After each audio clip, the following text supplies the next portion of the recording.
두 번 남았어요. 오늘 포함해서 딱 두 번 남았고, 오늘은 부모님이라는 주제로 할 거고, 다음 달에 있을, 다음 달 첫 주일 것 같아요. 할 주제는 죽음에 대한 이야기입니다. 네. 오늘 그 무심히 상에 앞서서 이 질문이 정확히 어떻게 들어왔냐면요. 부모로서 역할을 잘 못할까봐 결혼이 두렵습니다. 부모로서 역할을 잘 못할까봐 결혼이 두렵습니다. 지혜로운 크리스천 부모가 되려면 어떻게 해야 할까요? 이게 질문이었어요. 네. 네, 뭐 알아서 하겠죠? 네, 알아서 할까요? 일단 그거는 나눠보면 좋겠고, 지금 조별로 요거를 한번 나눠주셨으면 좋겠어요. 아이를 낳고 싶으신가요? 이유는요? 이유가 중요해요. 아이를 낳고 싶으신가요? 이유는요? 아이를 낳고 싶지 않으신가요? 이유는? 그것에 대해서 한번 나눠주시면 좋겠고요. 두 번째, 부모라는 이 자리는 얻어야 할 자격일까요? 아니면 부여된 책임일까요? 요 2번은 좀 어려울 수도 있겠지만, 요 1번은 잘 나눠주실 수 있을 것 같아요. 요거 가지고 한 30분 정도 나눠주시면 좋을 것 같고요. 네, 지금 이 부모나 출산, 나랑 너무 동떨어진 이야기야 너무 재미없을 것 같아요. 뭐 그러신 분들도 계시겠지만, 네, 뭐 저라고 모두 좀 다를까요? 네, 저도 여러분들 모두에게 유익한 내용들을 좀 준비를 해봤는데, 하여튼 요거에 대해서 잘 나눠주시고 저랑은 55분에 만나겠습니다. 안 낳고 싶은 사람 2명 있었습니다. 낳고 싶은 이유는 다 이렇게 있는데요.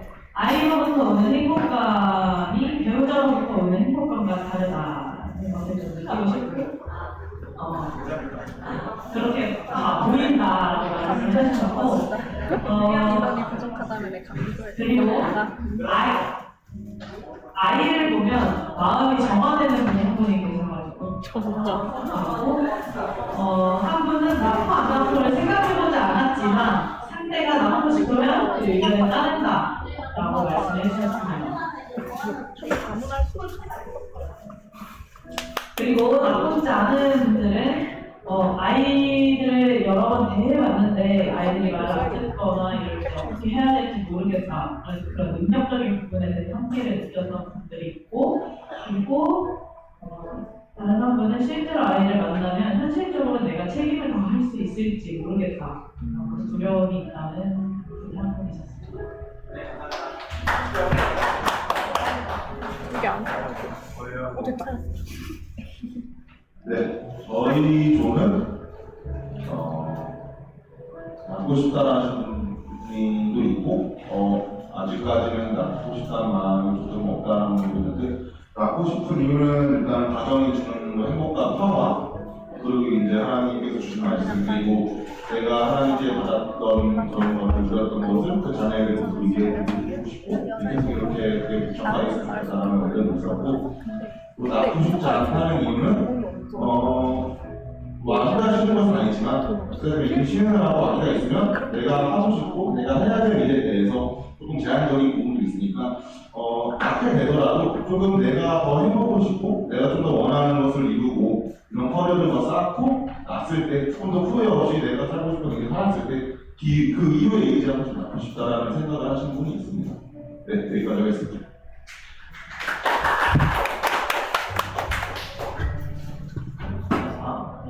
저희는 하고 싶다고 말씀하시는 분이 있는데요. 안 하고 싶다고 말씀하시는 한 분이 있는데, 하고 싶다고 말씀하시는 분은 막연하게 하고 싶다고 하시는 분이 있고, 우리가 도서관에 가서 국가적 책임감 기존의 과정을 좋아해서 그런 과정을 만들고 싶다라고 말씀을 주셨습니다. 낳고 싶지 않다고 말씀하시는 분은 본인 몸 가누기도 힘든데 이제 아이를 낳을 힘들다 그런 식으로 말씀하시는 이해를 못해.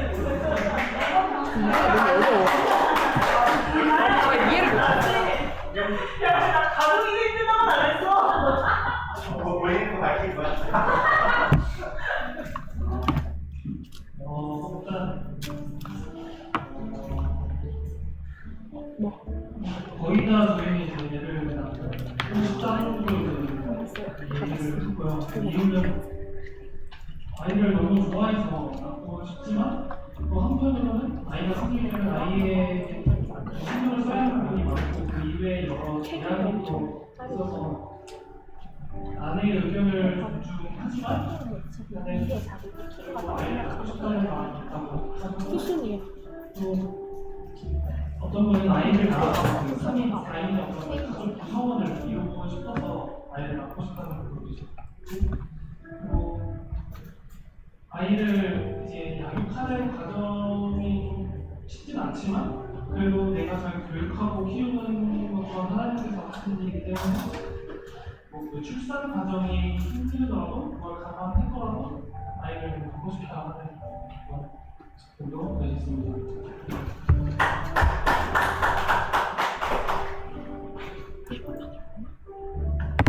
네, 감사합니다. 제가 오늘 피드백을 드려주시고요. 자, 이야기를 나누기 전에 몇 가지 말씀을 드리고 싶은 것이 있는데,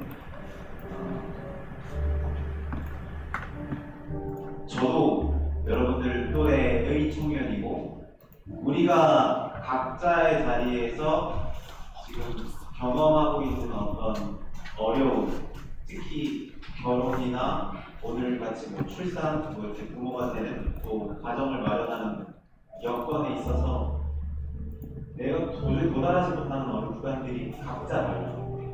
그래서 오늘 이야기가 굉장히 원론적이고 와 완전 코대하냐 라고 들리실 수 있어요.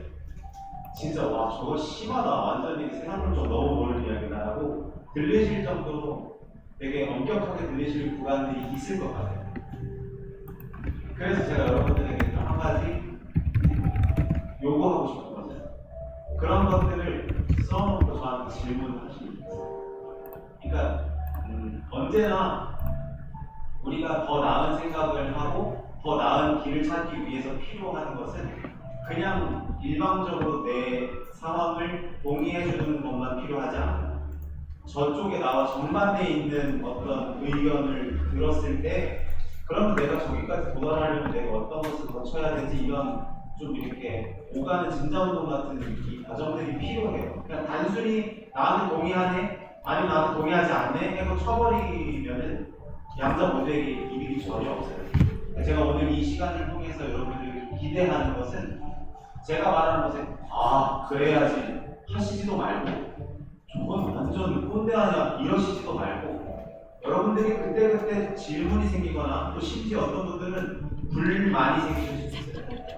불평이 생기실 수 있어요. 무슨 저의 신앙이라는 것이 그런 것들은 질문하세요. 그럼 제가 그 안에서 더 나은 방법으로 생각하는 법을 같이 나누면서 오늘 이야기를 진행해봤으면 좋겠습니다. 먼저 오늘 질문, 부모로서 역할 잘하지 못할까봐 두렵습니다. 지혜로운 크리스천 부모가 되면 어떻게 해야 될까요? 딱 이 질문을 봤을 때 제가 무심히 질문을 받으면서 가장 마음에 드는 질문 중 하나였습니다. 왜냐하면 되게 뭐랄까 겸손한 질문 같아요. 필요한 질문이라고 저는 생각해요. 자기 자녀에 대한 책임감을 향후 생길 자기 자녀에 대한 책임감 또는 어떤 결혼에 대한 책임감들을 생각하고 하는 질문이고 더 좋게는 그래서 지혜로운 크리스천 부모가 되려면 어떻게 할까요? 라고 물어봐 주셔서 제가 할 말이 있어서 너무 좋아요. 그래서 좀 좋은 질문이라는 생각이 드는데 말을 나누기에 앞서서 지금 우리가 성실형제도 말했지만 결혼, 출산, 부모 되는 게 다 비슷한 맥락에서 이어지는 이야기들이거든요. 그러다 보니까 이것저것 다 얽혀서 참 복잡스러운 이야기다 싶기도 하지만 한편으로 이것이 다 연결되어 있어서 같이 한번 생각해보는 게 중요한데 예를 들면 결혼. 우리는 보통 결혼하면 우리 저번에 결혼에 대해서 이야기했는데 나나 상대방의 어떤 조건, 경제적인 조건이라든지 사회적인 지위라든지 문화적이고 종교적인 어떤 상황들에 대한 그런 것들을 많이 살펴요. 그 조건이 맞으면 결혼할 수 있겠다. 그 조건이 안 맞으면 또는 그 환경이 안 되면 결혼하지 못하겠다. 이런 식으로 결혼을 생각하는데 저는 이것이 잘못됐다고 생각하지는 않아요. 우리가 사는 세상에서 결혼을 준비할 때 경제적 조건을 안 본다는 것은 한편으로 되게 무책임하게 느껴질 수 있어요. 그리고 어떤 사회적인 지위나 종교, 문화적인 어떤 것들에 대해서 완전히 신경 안 쓰고 결혼한다는 건 사실 그거 안 겪어봐서 그렇지 겪어보고 싶지 않은데 그게 나쁜 것은 아니라고 생각해요. 저는 굉장히 현실적인 사람들에게 합리적인 생각이라고 생각을 하는데 제가 이 말씀 드리는 건 부모의 문제도 좀 비슷해요. 우리가 좋은 부모가 되려면 어떠한 조건을 갖춰야 된다고 생각해요. 어느 정도의 경제적인 지위가 되어야 되고 집은 방 몇 개가 있어야 되고 우리의 직장이 얼마나 안정적이어야 되고 또 뭐가 있을까요? 육아에 대한 지식이 얼마 정도 필요해야 되고 내 몸 간수한 것도 알아야 되지만 우리 애 간수한 것도 알아야 되고 하여간 이런 여러 가지 플러스 이게 신앙인들한테 더 막박한 건 여기에 또 뭐가 더 필요한 거예요? 신앙인으로서 잘 드러낼 만한 어떤 자신감이 필요한 거예요. 근데 이게 제가 저번에 말했죠. 결혼과 연애가 비슷하다니까요. 돈, 명예, 권력 다 보고 플러스 신앙까지 보는 건데 이게 곧 부모 반에도 똑같이 들어와요. 부모가 좋은 부모가 되려면 돈, 권력, 명예 플러스 알파 신앙이 되어야 한다는 건데 이 질문자가 누구신지는 모르겠으나 한번 거꾸로 물어봤으면 좋겠습니다. 여러분 지혜로운 부모가 된다는 게 무슨 의미예요? 지혜롭게 아이를 길러내야 된다는 게 무슨 의미예요? 이것에 대해서 좀 생각해 봐야 돼요. 여러분들이 학교에서 배운 교육은 여러분들을 지혜롭게 하는 교육이었다. 어떠세요?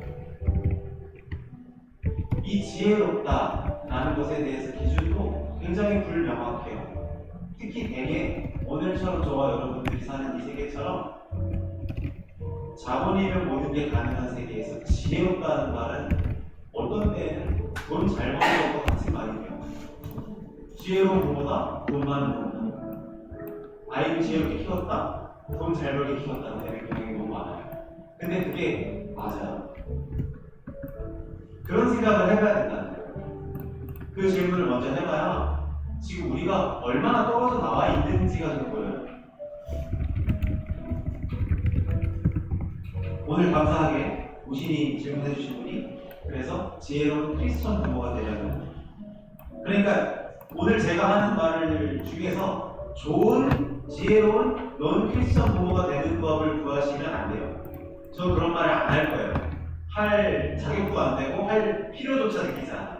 저 이 자리에서 지혜로운 크리스천 부모가 되는 길에 대해서 좀 말씀을 드리고 싶습니다. 한편 그런 생각이 있어요. 여러분, 교회가 먼저예요? 가족이 먼저예요? 가족도 교회로 가족도 교회가 좋은 말이에요. 교회가 먼저예요? 가족이 먼저예요? 가족이 먼저. 가족이 먼저 손 들어보세요. 교회가 먼저다 손 들어보세요. 이래서 제가 지금 오늘 어려워요. 진짜. 그래서 지금 제가 어려워요. 그럼 이것 때문에 생각해볼까요? 여러분, 가족이 먼저예요? 국가가 먼저예요? 국가가 먼저다. 그래도 가족이 먼저다. 가족이 먼저다? 근데 아까보다는 적어요. 재밌죠? 그러면 국가가 먼저예요? 교회가 먼저예요? 국가가 먼저다. 이러면 안 될 것 같죠? 교회가 먼저다. 이게 어렵습니다. 그거 아세요? 성경의 가르침이 늘 가족에게 우호적이지 않아요. 성경은 심지어 가족보다 그리스도의 몸인 교회를 위에다 둬요. 그래서 너희가 형제와 부모와 대적할 가능성까지도 여러분들이 왜냐면 교회가 위에 있어요. 지금 슬슬 불만이 생기실 것 같은데 좀 아니 잘 참아두시고 이따 적절한 타이밍에 손들고 질문하시면 좋겠는데 윌리엄 윌리먼이라는 신학자이자 목사님이 계세요. 그분이 교대학교에 그 예배 감당하시는 목사님이셨는데 그 듀크대학교는 대한민국에서 신학으로 내려라는 미국에서 탑 있는 학교 중에 하나예요. 굉장히 셰프에 열심히고 신앙인들의 부모들이 자기 자녀를 신앙인으로 길러내기 위해서 많이 보내는 학교 중 한 군데가 듀크예요. 근데 그 듀크에 그 윌리엄 윌리먼 목사님이 이제 셰프 학장으로 있던데 한 학부모한테 4차례나 매우 분노한 전화를 하게 됐는데 내용은 그렇습니다. 이름이 수지예요. 자, 우리 부부는 수지를 올바른 마음가짐으로 듀크에 보냈습니다. 그녀는 경제학을 전공하고 로스쿨에 진학할 예정이었습니다. 경제학을 전공하고 로스쿨에 진학하는 끝장난 거 아닙니까? 그 정도 되는 거예요. 그런데 자, 그 뒤가 문제예요. 그런데 웨슬리 펠로우십에 너무 깊이 빠져서 이제 온두라스 선교사가 되기로 결심합니다. 어떻게 교수님께서 이런 일이 생기도록 내버려 두셨나요? 선생님이 우리 딸 인생을 망쳤습니다. 어떻게 생각하세요? 여러분, 복음이라는 게 늘 가족에 대해서 완전히 우호적이지 않아요. 가족의 유익과 가족의 행복에 대해서 복음이라는 것이 언제나 서지 않는다는 얘기예요. 어떤 때는 매우 상충하는 때가 있고 어떤 때는 하나님의 그 부르심이라는 것 자체가 가족이라는 안위를 흔들 때가 있어요. 이 긴장을 우리가 이해하고 갈 수밖에 없어요. 불만이 생깁니다. 근데 이 학부모가 되셔서 나 우리 아이가 온두라스 간다니까 너무 좋아. 무슨 하면 되겠지? 로스쿨 포기하고 온두라스 가니까 너무 좋아. 손 들어보세요. 자, 말려야겠다. 손.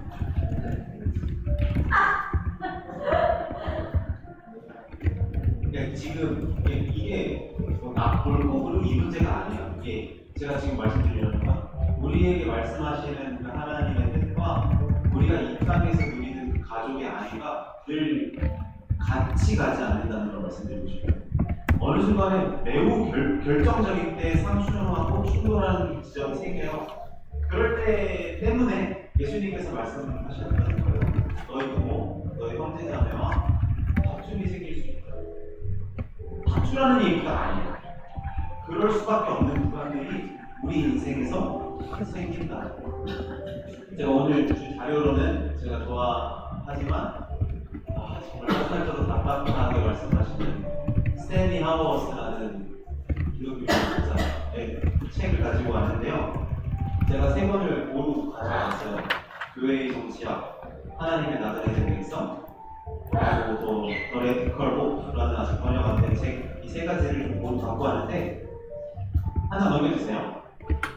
오늘의 주제, 결론은 이렇게 생각하시면 좋겠습니다. 부모는 의무가 아니라 공동체적 소명이다. 두 가지가 다릅니다. 공동체적이라고 말씀드린 이유는 아까 질문자가 지혜로운 크리스천 부모가 되지 못할 것 같아서 두려워한다는 것은 아이를 길러내는 것이 전적으로 개개인의 부부들에게 사적 영역으로 책임되어 있다는 것을 밝혀주는 건데, 파워워스가 말하는 것은 육아, 양육은 사적 부부가 하는 것이 아니라 교회가 하는 것이라고 말해요. 그런 얘기 들어보셨어요? 아이하나 기르려는 동네 전체가 필요하다. 그거와 같은 맥락으로 파워워스는 교회는 같이 육아하는 공동체다라는 이야기를 합니다. 그리고 한 가지, 육아는 우리 그리스도의 몸인 교회가 이 땅에서 하나님께서 맡기신 일을 하기 위한 소명이다라는 이야기를 합니다. 소명이다. 제가 오늘 말씀드리는 것에서 이것에서도 많이 부딪히실 텐데, 저와 여러분들이 사는 세상은 가장 첫 번째로 우리가 이루어야 되는 것은 자아실현. 내 인생, 아까 저주에서도 나왔던 것 같은데, 내가 이 인생에서 누려야 할 것, 이루어야 할 것을 충실히, 충만하게 다 이루는 것을 제 1 목적으로 두지만, 여기서 이 소명이라는 단어는 우리의 모든 가치관이 하나님 앞에 복속되는 단어예요. 하나님의 부르심 앞에 우리 그물과 배 다 버려두고 가는 것 이야기입니다. 그래서 육아가 소명이다라는 이야기를 합니다. 육아는 우리의 만족과 우리의 기분 좋음을 위해서 하는 것이 아니라 하나님께서 맡기신 소명이다. 자, 이게 결론이에요. 이렇게 생각하시고 들으시고 불만이 생기면 질문을 하시겠습니다. 한번 넘겨주세요. 많죠. 한번 읽어볼까요? 들리신데? 읽어보자. 시작. 결혼은 의무가 아니라 소명이다. 기독교인에게 결혼은 자기 실현을 위한 필수 수단으로 여겨진다. 그럴 수도 없다. 기독교인은 충족감을 위해 결혼하도록 부름받은 것이 아니라 교회라는 공동체를 세우기 위해 부름받은 것이다. 결혼 안에서 사랑한다는 것이 무엇을 의미하는지는 오직 그리스도 안에서 형제 자매와 나누는 사랑과의 관계 속에서만 제대로 이해될 수 있다. 그리스도인에게 결혼의 자리는 사랑이 무엇인지 배우는 궁극적인 장소가 아니다. 궁극적인 자리는 교회다. 이러한 견해는 낭만적 결혼관이 지배하는 문화 속에서 꽤 이상하게 보일 수 있음을 나는 잘 알고 있다. 우리는 흔히 남녀가 사랑에 빠져 그들의 사랑을 공적으로 인정받기 위해 교회에 오는 것이라고 생각한다. 하지만 이러한 낭만적 결혼관의 문제점 중 하나는 처음에 존재하던 사랑이 더 이상 존재하지 않게 되면 그 결혼도 더 이상 존재하지 않는다고 가정하게 된다는 것이다. 낭만적 결혼관은 결혼이란 신실한 약속을 통해 형성된 시간 속에서 사랑을 발견하게 되는 과정이라고 교회에 전혀 공감하지 못한다. 결혼은 교회를 위한 하나님의 선물이다. 그 선물을 통해 하나님 나라의 선물에서 비롯된 희망이 자신의 자손들과 만들어내는 시간 속에서 인내하며 기다림을 배우게 된다. 제가 왜 아까 꼰대 얘기했는지 지금 아세요? 깝깝하시죠? 벌써? 하우스는 개인의 발전, 자아 실현보다 먼저 성취해야 되는, 그러니까 그 결혼을 그것을 위한 것으로 여길 수 없다고 말합니다. 기독교인은 자기 충족을 위해서 결혼하는 게 아니라고 합니다. 오히려 교회라는 공동체를 세우기 위해서 결혼한다고 합니다. 교회라는 공동체. 그래서 여기서는 안 갖고 왔지만 하우어스는 독신을 되게 중요하게 여기는 사람입니다. 왜냐하면 독신과 결혼이 똑같이 중요한데 그것은 완성될 하나님 나라를 준비하는 어떤 하나의 과정입니다. 결혼한 사람도 독신인 사람도 교회 안에서 하나님의 부르심을 듣고 섬기는 사람으로, 봉사하는 사람으로 자기를 내려놓고 남을 위해, 이웃을 위해 헌신하는 사람으로 부름받은 사람이라고 이해를 해요. 그래서 여기서 중요한 것은 만약에 결혼을 내 충족을 위해서 한다고 한다면 그것은 독신이 내 충족을 위해서 독신하는 것과 똑같이 그릇된 것으로 이해해요. 왜냐하면 그리스도인의 목적은 완성될 하나님 나라에 있기 때문에 그렇습니다. 가까워지시죠? 네. 그래서 이어서 얘기했습니다. 결혼 안에서 사랑한다는 것은 무엇을 의미하는지는 오직 그리스도 안에서 배울 수 있다고 말합니다. 우리는 좀 거꾸로 이해해요. 사랑에서 사랑이 꽉 차서 사랑이 넘쳐나서 결혼한다는 낭만적인 결혼관을 이해하고 있는데 거꾸로라는 거예요.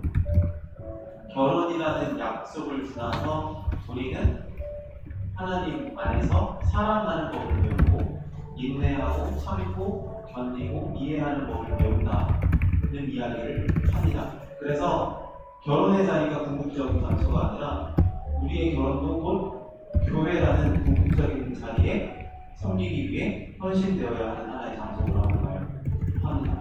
자, 스스로도 아세요? 꽤 이상하게 보일 수 있음을 다들 알고 계세요. 아, 이거 되게 이상한데? 알고 계시거든요. 왜냐면 오늘 우리가 생각하는 결혼과 가족 관계가 참 안 맞거든요. 그런데 이 문제점 하나를 짚으세요. 만약에 예전에는 가족이라는 것이 경제적이고 정치적이고 사회적이고 이런 감정적인 안정감이 전체가 다 누릴 수 있는 게 가족이었어요. 그런데 우리 전 세계가 잘 살게 되면서부터 경제와 정치와 사회적 안전을 누가 보장해요? 가족이 아니라 국가가 하죠. 그러면 가족은 이 세 가지를 다 빼앗기고 뭐가 하나 남아요? 감정적인 안정만 남아요. 그런데 대부분의 사회학자들이 발견한 것은 가족이 감정적인, 그러니까 사랑만 가지고 가족을 안정적으로 유지하는 것을 불가능하다고 말합니다. 그러니까 지금 이런 비판이 가능한 거예요. 겨우 감정 그거 하나 믿고 결혼을 하기에는 그 감정이 사라졌을 때 이 결혼과 가족을 지켜낸다는 것이 매우 위험하고 비현실적인 거예요. 그래서 하버스가 생각하기에 결혼과 가족은 더 궁극적이고 더 높은 곳에 위치한 어떤 공동체 아래에 들어가 있어야 하는데 그것이 그리스도의 몸인 교회다. 여기서 교회를 더 철시라고 해놓은 이유는 여기서 말하는 교회가 부흥하는 독일교회, 순동교회 이런 게 아니라는 말입니다. 여기서 교회는 이 땅에서의 교회를 말합니다. 하나님께서 하나님 나라를 완성하실 때 우리가 믿는 그날까지 이 땅에서 성도들을 모으고 하나님의 사람들을 소망으로 기다리게끔 하는 그 하나의 보편적인 그 교회를 위해 우리가 결혼하는 사람들이 되어야 합니다. 이해가 되죠? 다 갈게요. 시간이 없어요. 네, 그래서 결혼이란 신실한 약속을 통해 형성된 시간 속에서 사랑을 발견하게 되는 과정인데 이것을 우리가 누리는 낭만적 결혼의 세상에서는 전혀 공감하지 못한다 얘기를 합니다. 한번 넘어가겠습니다. 자, 한 번만 더 읽어주세요. 시작. 나는 노트르담 대학에서 결혼과 가족 과목을 가르칠 때마다 항상 하우어워스의 법칙을 가르쳤다. 당신은 언제나 잘못된 사람과 결혼한다. 물론 뒤집을 수 있다. 즉, 당신은 언제나 올바른 사람과도 결혼한다. 나는 결혼에 대한 냉소주의를 심어주려는 것이 아니다. 오히려 교회의 결혼에 대한 이해가 얼마나 현실적인지를 보여주려는 것이다. 즉, 우리는 결혼 상대를 제대로 모르는 것만큼이나 자기 자신도 잘 모른다고 것이다. 이러한 무지가 있다고 해서 결혼이 문제가 되는 것은 아니다. 교회의 관점에서 중요한 질문은 당신이 무엇을 약속하는지 아느냐가 아니라 당신이 그 약속을 끝까지 붙들 수 있는 사람인가이다. 그리고 우리는 이렇게 믿는다. 세례가 바로 그러한 사람이 될 가능성을 여는 조건을 만든다고. 네, 이 구간은 좀 더 쉽게 이해가 되실 것 같아요. 우리는 언제나 잘못된 사람과 결혼한대요. 그리고 언제나 옳은 사람과 결혼한대요. 그러니까 사실 안 중요하다는 거죠. 우리가 옳다고 생각하는 사람의 한 면모를 보고 결혼했어도 옳지 않은 모습을 결국 발견하게 돼요. 옳지 않은 사람에게서 또 옳은 모습을 발견하게 돼요. 우리의 알미는 언제나 한정적이고 그것의 기준에서 결혼이라는 것을 이루어갈 수 없다는 거예요. 교회의 관점에서 중요한 건 너 지금 무슨 약속하는지 알아? 이것보다 당신이 그 약속을 끝까지 붙들 수 있는 어떤 내적인 영향을 가지고 있는가. 하나님 안에서 사랑을 배우고 인내하고 참고 기다릴 수 있는 어떤 것들, 그리고 하나님 나라가 속히 오시는 그날까지 내가 이 땅에서 이렇게 살겠노라고 다짐했던 그 약속들을 지킬 수 있겠는가. 그것이 훨씬 중요하다는 거예요. 그 하나님 나라, 속히 오실 그 하나님 나라를 계속 그리스도인들이 자기 시야에서 잊어버리면 우리는 그때그때 흩날리는 인생들이 되는 거예요. 그렇죠? 그리스도인들에게 있어서 우리의 신앙 안에서 절대로 포기할 수 없는 것 한 가지가 있어요. 하나님 나라가 완성된다는 겁니다. 오늘 나영 목사님께서 이미 오신 하나님 나라를 이야기하셨는데 이미 왔지만 완성될 그 나라가 올 겁니다. 그리고 그리스도인은 그 나라를 소망하며 기다리며 기대하는 사람들로 이 땅에서 교회로 부름을 받았다고 이해합니다. 그렇기 때문에 우리가 이 땅에서 찰나의 시간을 사는 동안 결혼뿐만 아니라 오늘 다임 목사님이 그런 얘기 하셨어요. 그리스도인은 이 땅에 살면서 정치적인 문제나 경제적인 문제나 사회적인 문제나 문화적인 문제나 모든 영역에서 자기가 그리스도인임을 드러내야 된다는 얘기를 하셨어요. 플러스 우리의 가족 문제에 있어서, 우리 결혼의 문제에 있어서, 양육의 문제에 있어서, 우리가 이 땅에서 그리스도인이라는 것을 드러낼 사명이, 소명이 저와 여러분 교회에게 주어져 있다는 걸 지금 말씀하고 있습니다. 그래서 이어가겠습니다. 다음, 기독교인들은 제가 말했죠. 독신이든 기혼이든 부모다. 부모는 기독교 공동체 내에서 모든 구성원이 신실하게 수행해야 할 직분을 지칭한다.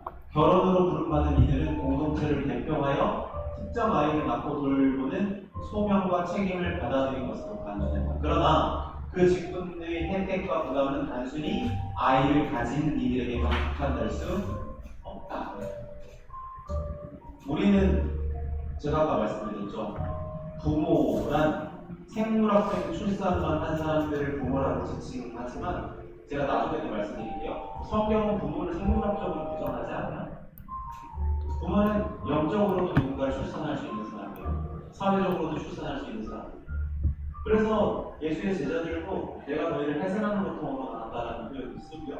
예수님께서 당신의 어머니와 형제자매들이 왔을 때 누가 내 형제자매요 내 어머니냐, 이 땅에서 하나님의 뜻대로 행하는 모든 일들이 내 어머니와 형제자매라는 것입니다. 그게 교회의 궁극적인 가르침이다라는 걸 얘기하는 겁니다. 그래서 이어서 여기가 좀 중요하다고 보는데, 교회는 국가와 권력이 부모의 뜻에 반하는 방식으로 자녀를 교육하려 할 때 정당하게 저항해 왔다는 거예요. 교회는 부모가 자녀에게 그리스도를 대표해야 한다고 생각하게 합니다. 자, 쉽게 대한민국이 지금 우리의 자녀들을 교육하는 방식이 그리스도를 대표하는 방식입니까? 아니요. 이 땅의 교회를 이루어 나가는 방식으로 교육하고 있습니까? 저와 여러분들이 사는 이 나라가, 저와 여러분들이 속한 이 세계가 우리의 아이들을 하나님의 영광을 위하여 이 땅에 세우신 그리스도의 몸을 위하여 헌신하고 이웃을 사랑하고 자신의 것을 나누고 봉사할 수 있는 사람들로 길러내고 있습니까? 그것이 아닐 때 그리스도인 부모들은 저항해 왔다는 거예요. 국가가 우리로부터 부모됨을 빼앗아 갔는데 자기들이 커다란 아빠가 되겠다고, 공적 부모가 되겠다고 우리의 양육권과 우리가 길러낼 수 있는 교육권과 모든 것을 다 가져가는데, 그 양육권, 교육권을 통하여 우리 하나님의 자녀들을 하나님의 자녀답게 길러내는 것이 아니라 이 자본시장에 걸맞는 상품으로 찍어내고 있을 때 그리스도인 부모들은 그것에 부합하는 사람들이 아니라 그것에 정당하게 저항하는 사람들이에요. 이것을 놓치면 우리가 이 땅에서 교회로 부름받은 이유가 어디에 있냐는 거죠. 우리가 이 자본이라는 엄청난 우상 앞에서 철저하게 복종하고 질질 끌려가는 인생을 살면서 우리의 자녀들도 만약에 그렇게 키워낸다면 도대체 하나님께서 이 땅에 교회를 남겨주신 이유가 어디에 있냐는 그 이야기를 하워스가 하고 있습니다. 이어서 기독교 부모는 그래서 자녀를 소유하지 않는다. 오히려 우리 몸에서 태어난 자녀가 하나님의 선물이지 우리 소유가 아님을 인정함으로써 자녀를 섬기도록 부름받은 존재들이죠. 자녀를 소유하게 될 때 소유품처럼, 귀중품처럼 여기게 될 때 드러나는 대표적 현상이 엄청난 경쟁 구도 속에 아이들을 던져넣는 것이 보입니다. 한편, 아까 제가 처음에 서두에 질문했던 것이 왜 아이를 낳고 싶으세요? 저도 이 질문에서 곰곰이 생각을 하게 됐어요. 나는 왜 아이를 낳고 싶지? 내가 좋으려고. 근데 그건 나를 위한 거 아닌가? 이런 생각을 하게 됐어요. 내가 안정적인 삶을 살려고, 또는 이 세상에서 내 흔적을 남기려고, 그거 다 나를 위한 거 아닌가라는 생각이 들었습니다. 그런 생각이 들다 보니까 어떻게 출산이라는 것이 이기적이지 않을 수가 있는 거지 라는 생각을 했어요. 이건 완전히 이기적인 거네 라는 생각을 하다가 성서는 어떻게 가르치는지에 대해서 하우스 목사님의 이런 생각들이 도움이 많이 됐던 것 같아요. 우리는 자녀를 소유하지 않는다. 자녀는 하나님의 선물이다. 자녀는 나를 위해서 사용하지 않는다. 자녀는 이 땅에 하나님께서 세우신 교회다. 그 인식이 하우스에게 있습니다. 넘겨주시죠.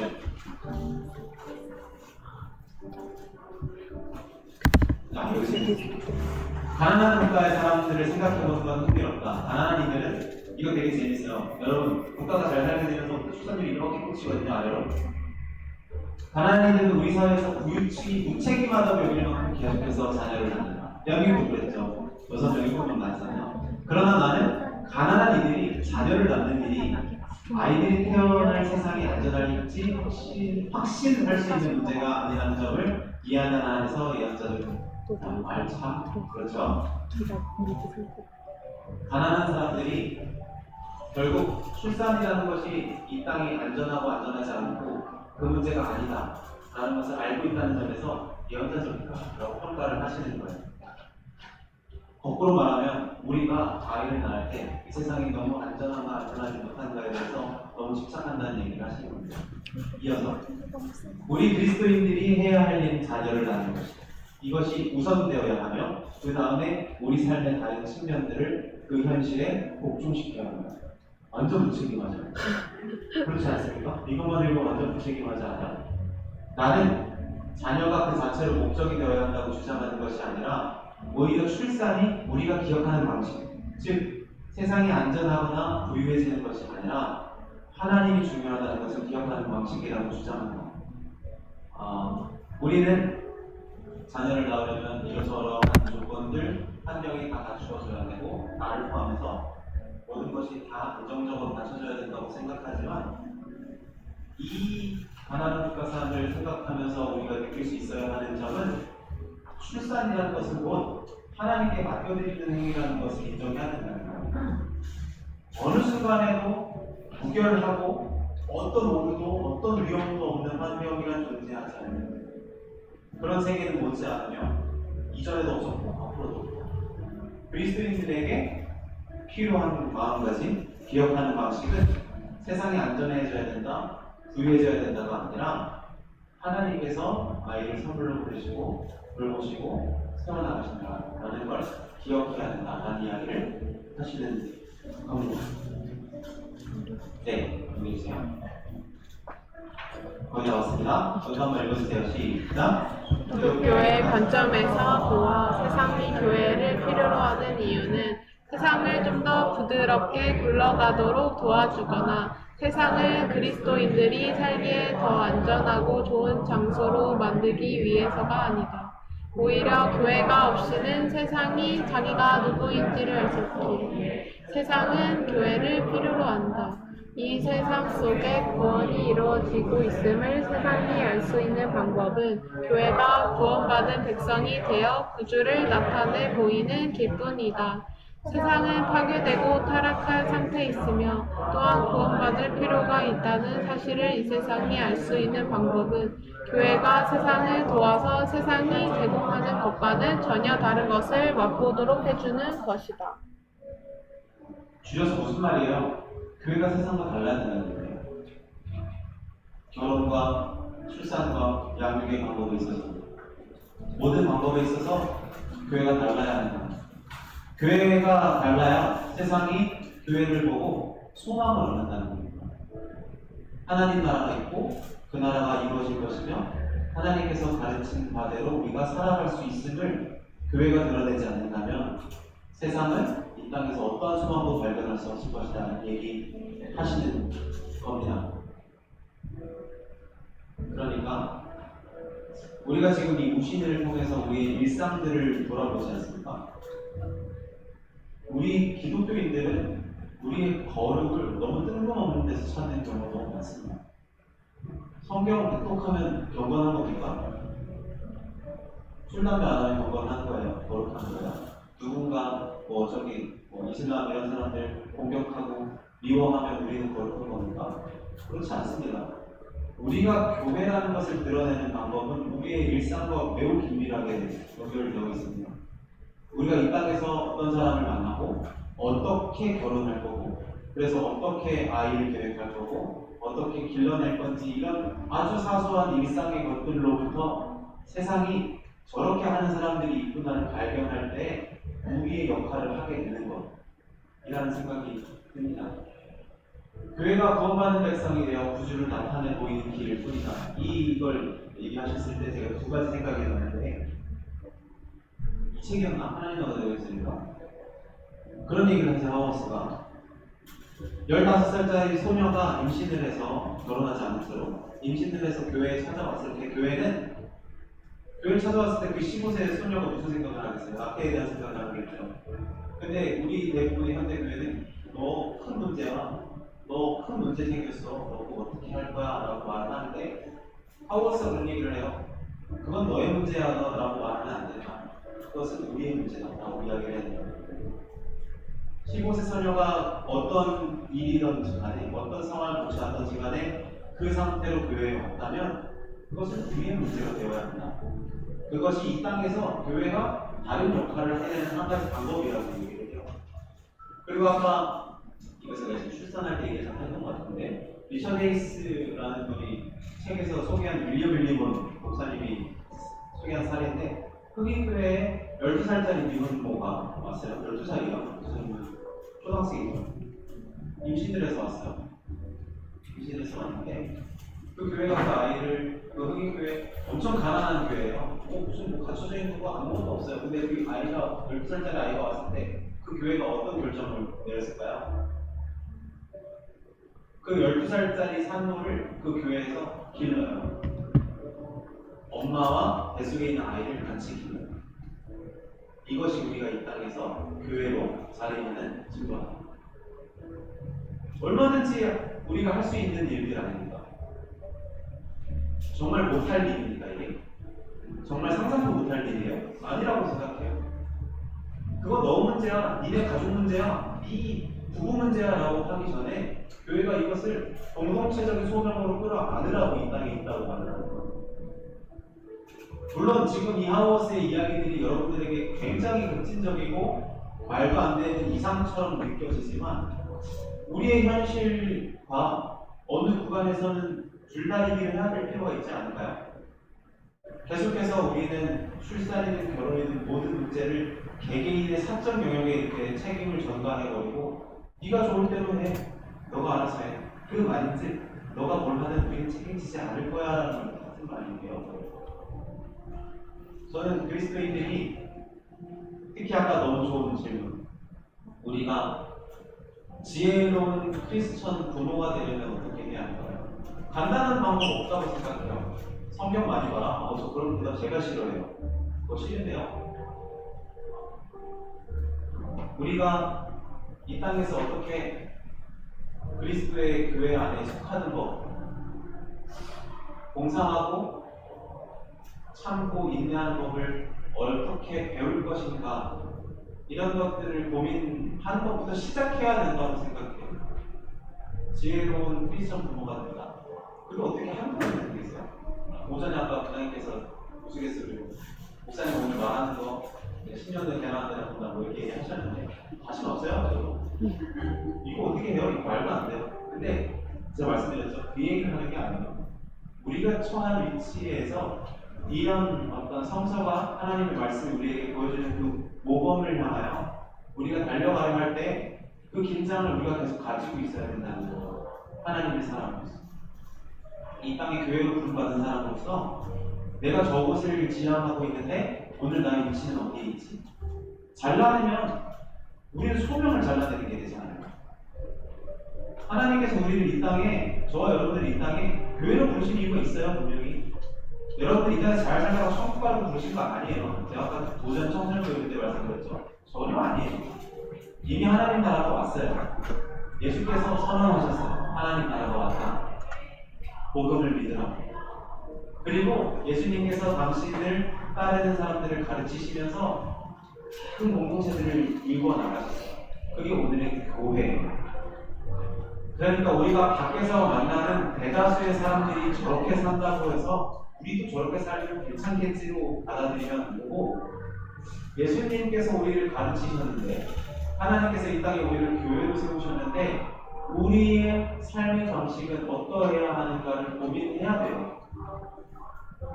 고민하고 내가 있는 위치를 다시 조정해보고 내가 이곳에서 나의 소명을 누리고 있는지를 발견하셔야 돼요.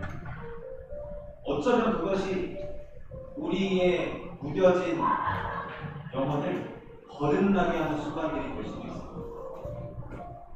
나 그냥 이 땅에 이러고 살다 죽으면 되겠지. 세상에 열심히 끌려다니다가 어떻게든 되겠지. 그냥 그렇게 무비건조하게 살던 세상에서 하나님의 콜링을, 그 소명을 발견하는 순간이 될 수 있나 생각해 보셨어요. 마지막으로 마태복음에 올랐어요. 이런 이야기가 있습니다. 12장. 저랑 한 절씩 볼까요? 제가 먼저 읽겠습니다. 예수님이 우리들에게 아직 말씀하고 계실 때였다. 보라, 예수님의 어머니와 형제들이 바깥에 서 있었다. 그들이 예수님과 말씀을 나눌 틈을 주고 있었다. 그래서 어떤 사람이 예수님께 말씀드렸다. 보세요, 선생님의 어머니와 선생님의 형제들이 바깥에 서 계십니다. 선생님과 말씀을 나눌 틈을 찾고 있습니다. 그러자 예수님이 그 말을 하는 바로 그 사람에게 대답하셨다. 누가 내 어머니입니까? 누가 내 형제들입니까? 제자들을 가리켜 손을 내뻗으시고는 말씀하셨다. 보세요, 내 어머니와 내 형제들입니다. 누구든 내 아버지, 곧 하늘에 계신 분의 뜻을 실행하는 사람, 바로 그 사람이 내 형제고 자매고 어머니거든요. 라는 말씀을 예수께서 하십니다. 되게 막 해주고 그런 말 하는 거 아니죠? 우리가 쳐놓은 우리 가족이라는 테두리를 예수님께서 퍼주세요. 그리고 하나님 아래로 주세요. 우리는 이 시간, 강시간, 정시간 흐들어서 우리 4명, 우리 5명 넓게는 친척들까지 우리 가족이야 테두리를 치지만 그래서 우리 가족이 잘 살고 안정적이면 되지만 그게 이 땅에서 소명인 것처럼 느끼지만 예수님은 그 경계를 허물어 버리세요. 그리고 그 성이 다르고 피부색이 다르고 문화가 다른 너 옆에 있는 사람들도 하나님 안에서 가족이야라고 말씀하세요. 그러면 우리는 이제 우리 이 가문만 잘 살고 누리면 되겠다는 생각을 할 것이 아니고 이 땅에서 우리가 하나님 아래 한 가족으로 같은 하나님을 아버지라고 부르는 사람으로서 어떻게 살아야 될지를 고민하는 사람들이고요. 라는 얘기를 오늘 이 부분에서 발견할 수 있겠습니다. 읽겠습니다. 네. 좋은 부모가 되는 게 두려워서 결혼하는 게 두려우신데 이게 몸이 됐을지 모르겠어요. 몸이 안 됐을 수도 있겠다 싶은 두려움도 있지만 제가 이 파워스의 글을 읽으면서 제일 인상적이었던 것은 우리는 독신에 있는 기운이 있는 부모다라는 이야기입니다. 여러분들이 만나는 교회에서의 아이들 여러분들의 자녀입니다. 하나님 안에서 그냥 형제님, 그냥 자매님 아니에요. 솔직히 없습니다. 제가 이 형제예요. 그런 거 아니잖아요. 그냥 우리가 정말로 예수 그리스도께서 허문 그 장벽 때문에 가족이 된 거예요. 우리는 그들을 하나님의 사람으로 잘 길러내는 법을 배워야 되고 우리는 또 우리 혈육의 부모뿐 아니라 우리가 만나는 어른들을 부모로 우리가 배울 수 있는 것들을 발견해 가야 돼요. 그것이 하나님께서 우리 교회에게 주신 쉽지 않지만 분명한 소명이라는 것을 오늘 이야기를 듣게 나누시고 있겠습니다. 혹시 질문 그리고 불평 하십시오. 기다리고 있습니다. 진짜로 편하게 하세요. 목사님 그거 너무 현실적이지 않아요. 하셔도 되고요. 아니, 그럼 제 상황에서 그걸 어떻게 해요? 라고 물어보셔도 돼요. 제가 시간 많이 못 드려요. 네, 죄송해요. 다른 얘기긴 한데 다른 얘기 들어보겠습니다. 예수님께서 아무리 뜻을 펴놓으셨다고 했잖아요. 교회 안에 속하는 모든 형제 자매님 우리나 가족이나 아니면 교회 안에서 드러나는 정대 자기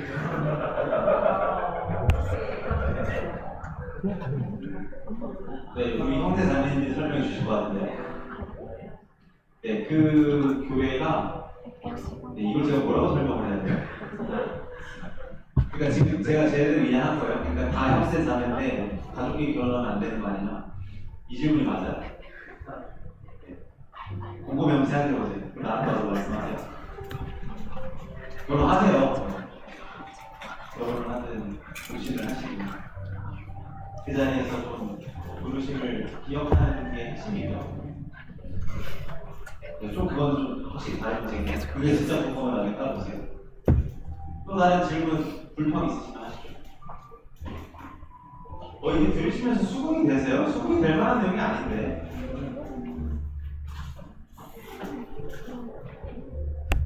됐습니까? 그래도 우리는 접근이 빨리 끝내요?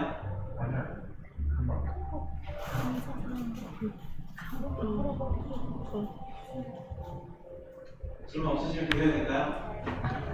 고맙습니다.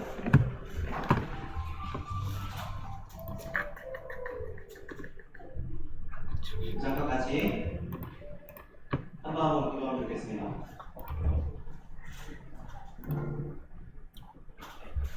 하나님, 우리가 이 땅에서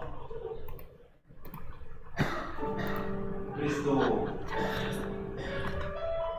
사랑으로 부름을 받았고 하나님께서 우리에게 이 땅에서 때로는 무겁고 때로는 좀 괴로운 책임을 지우시는 듯 느껴질 때가 있습니다. 특히 우리가 매우 소중한 청년의 때를 살면서 이 땅에서 그렇게 산다는 것이 너무 어렵게 느껴지는 것도 사실입니다. 그러나 하나님께서 오늘 우리를 생명을 전하고 평화를 이루며 하나님의 사람들을 세워나가라고 우리를 세워주셨습니다.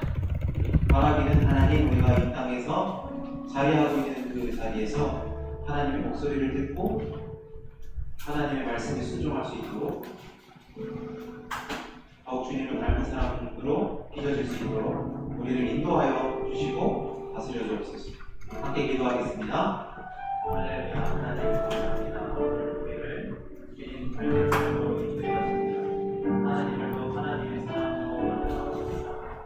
거룩한 자리에서 책임을 다하게 하시고 우리가 온전히 하나님의 사람으로 할 수 있는 것을 찾게 하시고 하나님, 우리가 있는 자리에서 온전히 하나님의 목소리를 듣기를 원합니다. 살아계신 하나님의 말씀을 받기를 원합니다. 그 안에서 사랑하는 방법을 배우고 그 안에서 연합하는 방법을 배우며 인내하고 참고 기다리는 방법을 배워야 합니다. 사랑과 은혜가 풍성하신 하나님, 우리가 주님을 따라 이 길을 걸어가면서 날마다 하나님께서 우리에게 허락하신 이 날들을 온전히 하나님의 사람으로 살아낼 수 있도록 지혜와 은혜를 더하여 주옵소서. 우리에게 없는 그 믿음과 용기를 더하여 주시옵소서. 우리에게 허락하신 현실 속에서 하나님의 뜻을 찾아 구하는 우리의 인생이 되도록 주님께서 인도하여 주옵소서. 우리가 마주하고 있는 이 현실의 논리가 우리가 요구받는 하나님의 말씀과 참 많이 다르지만 우리의 온 마음이 하나님을 사랑하고 우리가 하나님께 받는 그 사랑으로 조금씩 변화하는 거룩한 청년의 때를 살아갈 수 있도록 우리의 생각과 마음을 주님께서 다스려 주시옵소서. 오늘 이곳에서 함께 나눈 귀한 하나님의 아들 딸들에게 거룩한 은혜를 주시고 믿음과 용기를 주셔서 있는 자리에서 하나님을 더욱 사랑할 수 있게 하시며 그 자리에서 하나님을 위하여 하나님께서 부름받은 그 소명을 발견하며 하나님께서 주신 이 삶을 강건하게 살아낼 수 있도록 주님께서 인도하시고 이끌어 주옵소서. 아름다운 주님의 성령들을 이 소중한 때를 한순간도 헛되지 않도록 주님께서 돌보시사 그 모든 순간에서 동행하시는 주님을 만나는 동행의 때가 되도록 인도하여 주시옵소서.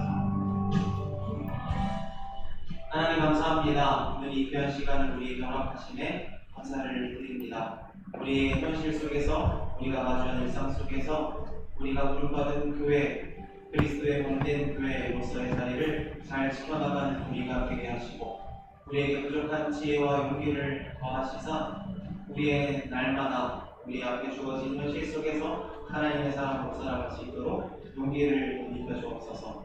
우리의 믿음이 우리의 삶을 더욱 잘 살아갈 수 있는 데 재료가 되기를 원합니다. 하나님께서 우리와 동행하심을 더욱 신뢰하기를 원합니다. 우리를 위로하시고 우리에게 용기를 주시는 주님과 날마다 한 걸음씩 걸어나가는 복된 우리의 삶이 되게 하여 주옵소서. 이 모든 시간에 함께 계신 분에게 감사드리며 예수님의 이름으로 기도드립니다. 아멘. 수고하셨습니다.